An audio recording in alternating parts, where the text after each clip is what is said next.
صبر هغه څه دی چې څوک نه ویني خو همدا د ستر بدلون پیل وي. صبر داسې ځواک دی چې د زړه خفګان غلی ساتي، د سترګو اوښکې پټې ساتي او د زړه څراغ بل ساتي.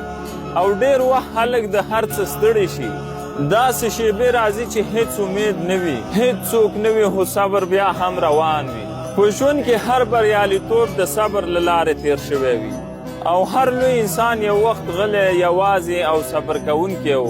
نو څوک چې صبر کوي همهغوی ته الله داسې دروازې خلاصوي چې نور یې تصور هم نشي کولی.